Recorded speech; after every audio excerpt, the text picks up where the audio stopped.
Sometimes the worst thing a man can receive is exactly what he asked for. Before we continue, tell me, where are you watching from? Drop your city or state in the comments. And if you believe justice doesn't always speak loud, hit like and follow. Now back to the story.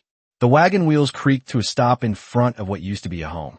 Not a house anymore, just a skeleton of charred beams, blackened posts rising like broken ribs against the pale morning sky. Smoke had long since faded, but the smell of burnt wood still lingered in the air, stubborn as regret. Clara Whitmore stepped down slowly, her boots pressing into dry dirt that hadn't seen care in weeks. She held a small leather suitcase in one hand, worn but steady, like it had traveled farther than most people ever would. Her eyes moved across the land, measured, quiet, taking in every inch of what remained. 20 yards ahead, a man stood near the remains of a collapsed fence, arms resting on the wood like it was the only thing keeping him upright. Ethan Cole didn't step forward, didn't smile, didn't welcome. He just watched her, the way a man looks at something he didn't order but still has to pay for. "You're late," he said, voice dry as the dust under his boots. Clara didn't answer right away. She kept looking at the ruins, the ash scattered like snow across the ground, the empty space where a roof once stood. Then, almost softly, she said, "No, I'm right on time." That made him shift, just slightly. Not enough for most to notice, but enough. A breeze passed between them, carrying the faint scent of leather and old smoke. Somewhere in the distance, a loose shutter tapped against nothing, over and over, like it refused to accept the silence. "This is all that's left," Ethan said after a moment, gesturing with a tired hand. "If you're expecting something else, you should turn around now." Clara finally looked at him, not startled, not disappointed, just aware, like she'd already known what she would find before she ever arrived. Her dress was simple, faded from travel. Nothing about her suggested wealth or power or anything worth more than the dirt road she came in on. And yet, she didn't look lost. "Where do you keep your papers?" she asked. Ethan frowned, caught off guard. "What?" "Your land deed, ownership records, loan agreements." Her voice was calm, steady, too steady. He let out a short breath, almost a laugh, but there was no humor in it. "I didn't send for a bookkeeper," he said. "I sent for a wife." Clara tilted her head slightly, considering him, not judging, not reacting, just weighing. "Then you should be glad," she said quietly, "because you got more than you paid for." He didn't respond. Couldn't, because for the first time since she arrived, something didn't feel right. Not wrong, just not what he expected. And out here, in a place where everything had already been taken from him, that was enough to make a man uneasy. The wind picked up just enough to stir the ash at their feet, lifting it in slow, drifting spirals that caught the sunlight and turned it almost silver for a moment before it settled again. Ethan watched her still, trying to place what fell off, what did not fit the picture he had built in his mind when he sent that letter weeks ago. He had imagined someone quiet, obedient, grateful for whatever little he could offer. Someone who would not ask questions. Someone who would not look at his land like it could still be measured. Clara set her suitcase down near what used to be the front step, though there was no step anymore, just a flat stone half buried in soot. She brushed it clean with the edge of her sleeve before sitting, as if the gesture mattered, as if order could still exist here. "You should not sit there," Ethan said. "It is not a place for resting." She glanced down at the stone, then back at him. "It was," she said, "and it could be again." He exhaled slowly, the kind of breath a man takes when he is too tired to argue, but not ready to agree. "You do not understand," he said. "This place is finished. The bank will take what is left by the end of the week. There is nothing here to rebuild."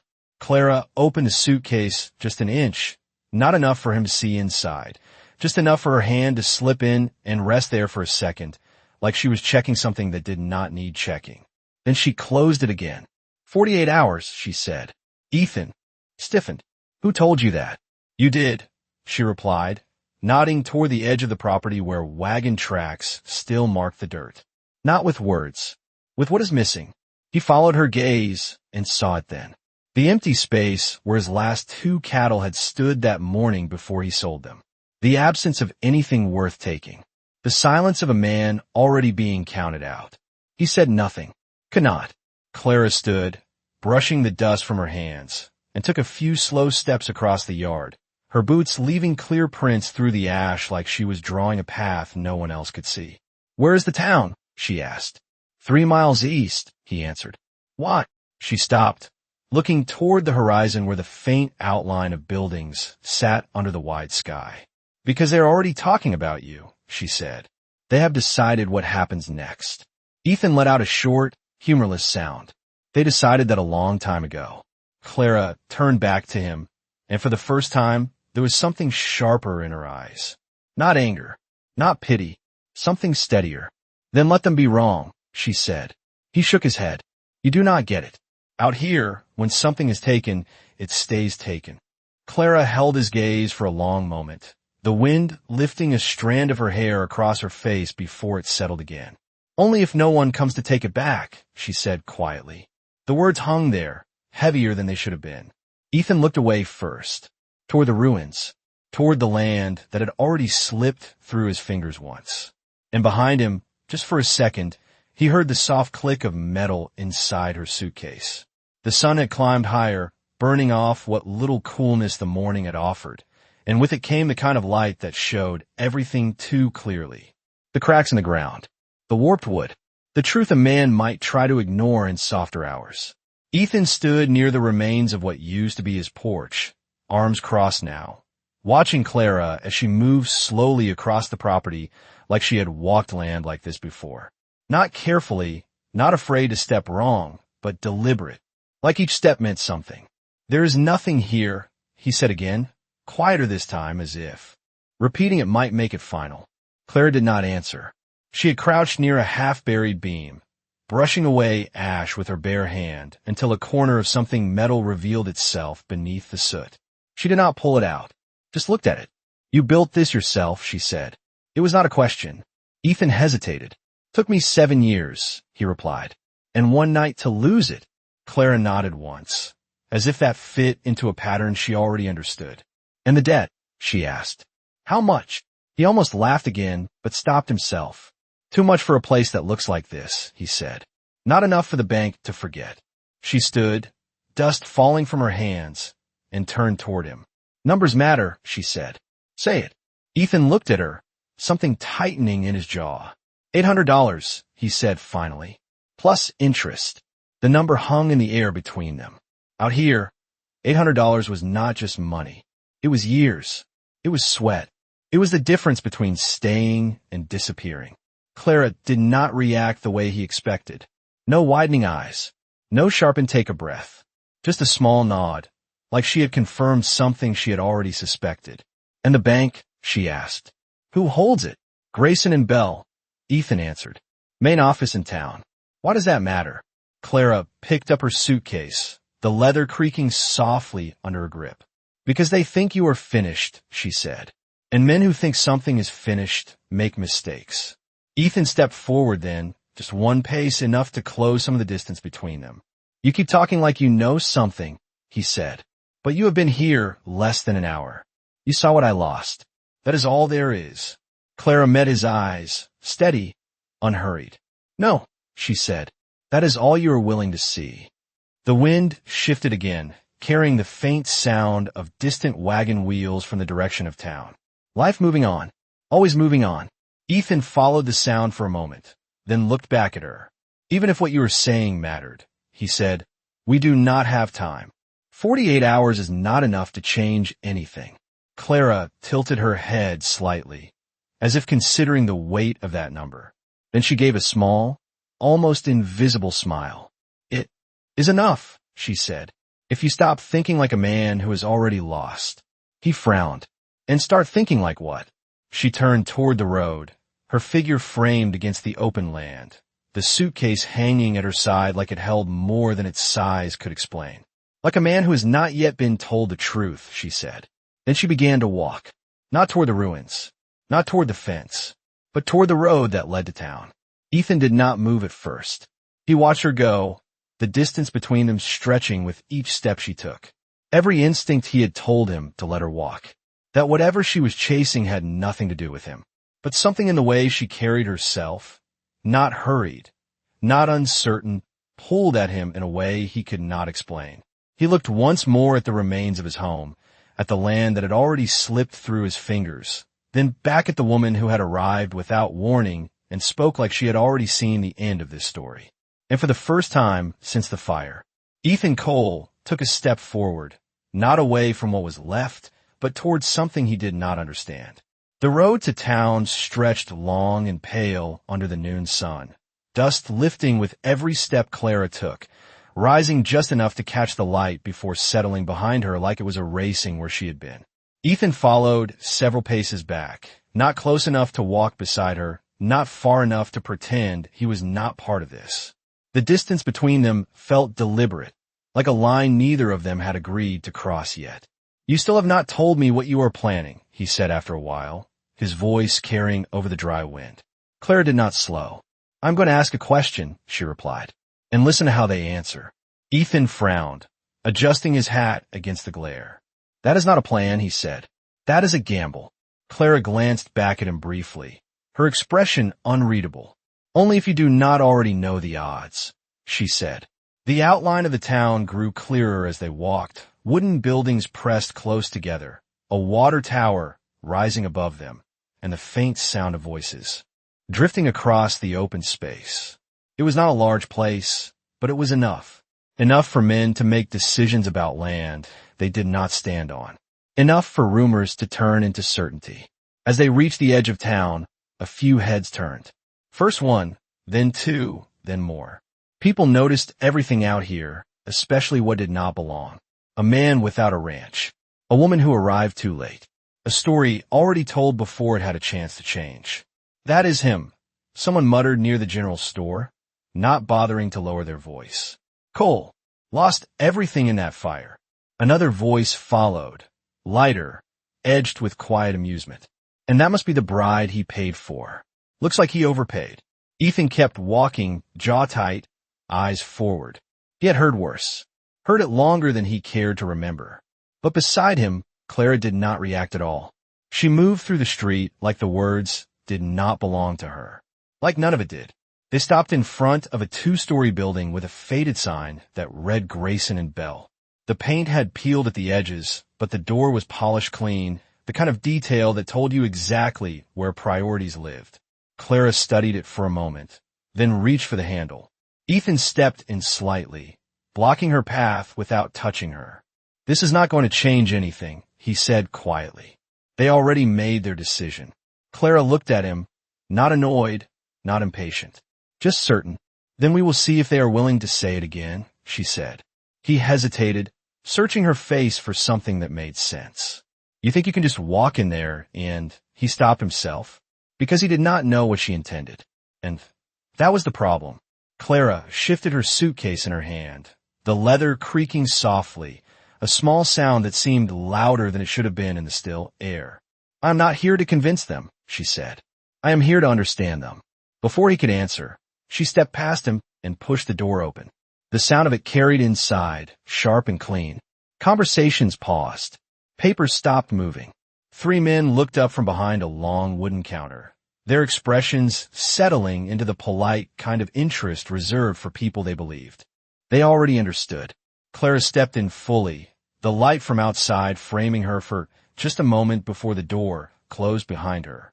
Ethan remained just outside, one hand resting against the wood, listening. Inside, one of the men spoke, his voice smooth, practiced. "Can we help you, ma'am?" It was a brief silence. Then Clara's voice, calm, steady, unmistakable. "Yes," she said. "I would like to know how you decide when a man has nothing left." The question hung in the room, quiet but heavy. And for the first time since she arrived, someone inside did not answer right away. The suitcase did not open right away. Clara kept her hand resting on it, fingers still, as if she understood that what mattered was not what was inside, but the moment before it was seen. The two men behind the counter did not speak. They watched her now, not with dismissal, but with something quieter. Attention. The older man leaned forward slightly, his hands still folded, his voice measured. "Ma'am," he said, If you intend to present something, I suggest you do so clearly. Clara met his gaze without blinking. Clarity, she said softly, is what I am offering you. Then, without haste, she unlatched the case. The metal clicked once. Clean. Final. She lifted the lid just enough for her hand to reach inside. Papers came first. Not many, but thick, bound, the kind that carried weight without needing explanation. She placed them on the counter, one by one, aligning the edges with care that felt deliberate. The younger man stepped closer, curiosity replacing confidence. He reached for the top document, hesitated for half a second as if asking permission without words, then unfolded it. His eyes moved across the page, slowly at first, then faster, then back again. The change was not loud. It did not need to be. His posture shifted, shoulders tightening, then settling in a way that no longer matched the ease he had worn before. "What is this?" he asked, though the answer was already in front of him. Clara did not look at the paper. She watched him. Ownership, she said. Land holdings. Accounts. Signed and recorded. The older man took a step forward now, his hand extending toward the document. He read in silence, his expression controlled, but the stillness in his face had changed. Not uncertainty. Recognition. "These are not local," he said after a moment. "No, Clara de Plave. They are not." Outside, Ethan leaned closer to the door without realizing it, the wood cool against his palm. He could not see inside, but he could hear the shift in tone, the absence of dismissal, the space where certainty used to sit. Inside, the younger man set the paper down carefully, no longer casual, no longer quick. "And you are saying," he began, then stopped, choosing his words with more care than before, "that these belong to you?" Clara rested both hands lightly on the counter, steady. "I am saying," she answered, "that what you measure as nothing is often only what you cannot see." The room held that sentence like it was something fragile. The older man straightened, his eyes moving from the documents to Clara, studying her now with a different kind of attention. Not evaluation, consideration. "And how," he asked slowly, "does this concern Ethan Cole?" Clara turned her head slightly toward the door, just enough to acknowledge what stood beyond it without breaking the moment. "Because you have already decided his outcome," she said, "based on incomplete information." The younger man exhaled quietly, glancing again at the papers. $800, he said, almost to himself. "That is the debt." Clara nodded once. "Yes." A pause followed. Not long, but long enough for something to settle into place. The older man folded the document closed with careful hands, then looked back at her. "If what you are presenting is accurate," he said, "then you are asking us to reconsider a standing decision." Clara's expression did not change. "No," she said, "I am asking you to correct it." The distinction hung there, precise and unavoidable. Outside, Ethan's breath slowed without him noticing, his grip on the door loosening just slightly as something unfamiliar moved through him. Not hope, not yet. Something quieter. Inside, the older man gave a small nod, almost imperceptible. "Then perhaps," he said, "we should continue this conversation with more care than we began it." And for the first time since Clara had walked through that door, the balance in the room had shifted. The room did not return to what it had been. Once a balance shifts, it does not settle back into the same shape. It finds a new one. The older man moved first, not abruptly, but with intention. He gathered the documents into a neat stack, aligning their edges as if the act itself demanded respect now. The younger man remained still, his earlier confidence replaced by something more careful, his eyes no longer glancing past Clara, but fixed on her. "Miss Whitmore," the older man said, using her name for the first time, his tone measured but no longer dismissive. "You understand that what you are presenting changes the position entirely." Clara did not nod, did not smile. She simply stood there, her posture unchanged, as if this moment had already been accounted for long before she arrived. "Positions change," she said. "Truth does not." The younger man cleared his throat, stepping slightly to the side, as if needing space to think. "If these holdings are verified," he said, then your standing is considerably different than we assumed. Clara's gaze did not soften. Your assumption, she replied, is the point. Outside, Ethan shifted again, the words reaching him in fragments through the wood, but the tone carried clearly enough. Something had turned. He could feel it without seeing it. Inside, the older man placed both hands flat on the counter, leaning forward just slightly. Let's be direct, he said. Are you here to settle Mr. Cole's debt? Clara looked down briefly at the documents, then back at him. That depends, she said, on how you define settlement. The younger man frowned, uncertain. The debt is $800, he said, plus accrued interest. It can be paid. It can be extended, or the property can be claimed. Clara nodded once, acknowledging each option as if she had already weighed them. And if it is paid, she asked, what remains? The land stays with Mr. Cole, the older man answered, free of obligation to this bank. Clara let that sit for a moment. Then she asked, and if it is claimed? The younger man answered this time more quietly. Then it becomes ours. We hold the title. We decide its use. Clara's fingers rested lightly against the top of the suitcase again, a small, grounding motion. So you gain either way, she said. The older man did not deny it. That is the nature of the arrangement, he replied. A faint sound came from outside, a wagon rolling past, voices low, life continuing just beyond the walls of this room. Clara listened for half a second, then returned her attention to the men in front of her. And what is the nature of your judgment? She asked. The question landed differently this time. Not theoretical, not distant. The younger man hesitated, then spoke carefully. Our judgment is based on what we can see. Clara held his gaze. Then you should consider what you chose not to see, she said. The older man straightened slightly, his expression thoughtful now, not guarded. You believe we acted too quickly, he said. Clara shook her head, just once. No, she said. I believe you acted exactly as expected. That answer settled deeper than the others. Not accusation, not forgiveness, something in between. The younger man exhaled slowly, glancing at the papers again as if they might shift under a second look. Then why come here? He asked. If you already knew how this would go. Clara's voice remained steady, but there was something quieter beneath it now.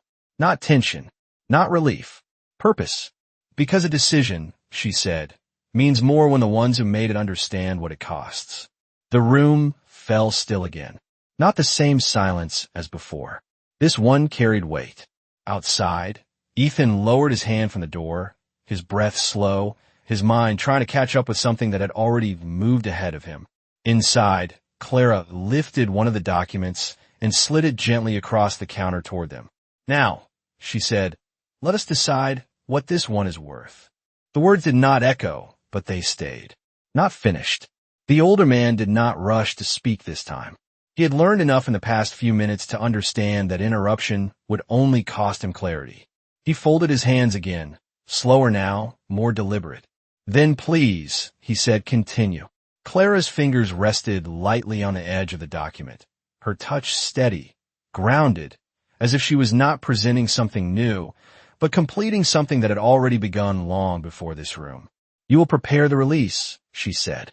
You will clear the debt, and you will record that the land remains in Ethan Cole's name. The younger man nodded quickly. Of course, he said. That is standard once payment is. Clara lifted her hand slightly. Not to silence him, just enough to pause the momentum. And you will amend your record, she continued, to reflect that your initial claim was made without full account of available standing. The younger man blinked, caught between agreement and uncertainty. That is not a common request, he said. The older man did not look away from Clara. But it is a fair one, he said quietly. Clara inclined her head, accepting the recognition without pressing it further. It matters, she said, because what you write becomes what others believe. Outside, a small group had begun to gather across the street, drawn not by noise, but by the absence of it. Doors left open. Conversations paused. The kind of stillness that suggests something unseen is changing shape. Ethan noticed them, but did not move. His attention remained on the door in front of him, as if whatever came next would step through it. Inside, the older man reached for a ledger, thick and worn, its pages carrying years of decisions made in ink that did not often get questioned. He opened it carefully, turning to a fresh line. "We will correct the entry," he said. The younger man hesitated only a moment before nodding in agreement. Clara watched them, not with satisfaction, not with relief, just with a quiet certainty that this was how it should have been done from the beginning. "Good," she said. Then she reached into the suitcase one more time. Not for more papers, not for proof, for something smaller, a folded envelope. She placed it beside the ledger. The older man looked at it, then at her. "What is this?" he asked. Clara's expression did not change. "The payment," she said. "In full." He opened it slowly, counting without announcing the number, his fingers precise, practiced. When he finished, he closed the envelope again, setting it down with care that had not been there before. "It is correct," he said. The younger man exhaled, a quiet release of something he had not realized he was holding. The older man reached for a pen, dipped it in ink, and began to write. Each stroke deliberate, each letter final. When he finished, he turned the ledger slightly, letting the ink settle into the page. "It is done," he said. Clara nodded once. Then, without another word, she closed the suitcase. The sound was soft, final. She turned toward the door. Outside, Ethan straightened as it opened, the light shifting just enough to frame her again, but differently this time. Not as someone arriving, as someone returning. He searched her face, looking for an explanation, a reason, something he could hold on to. Clara stopped just in front of him, close enough now that the distance between them no longer felt like a line. "It is yours," she said. "It always was." Ethan swallowed, the words catching somewhere between disbelief and understanding. "Why?" he asked, the question simple, but heavier than anything he had said before. Clara held his gaze for a moment, then answered, her voice quiet, steady. "Because you stayed," she said. A breeze moved through the street, carrying dust and sunlight in equal measure. Behind her, inside the bank, two men stood a little straighter than before, their ledger open to a page that no longer told the same story. And out there, in the space where Ash had once settled like an ending, something unseen had already begun to rebuild.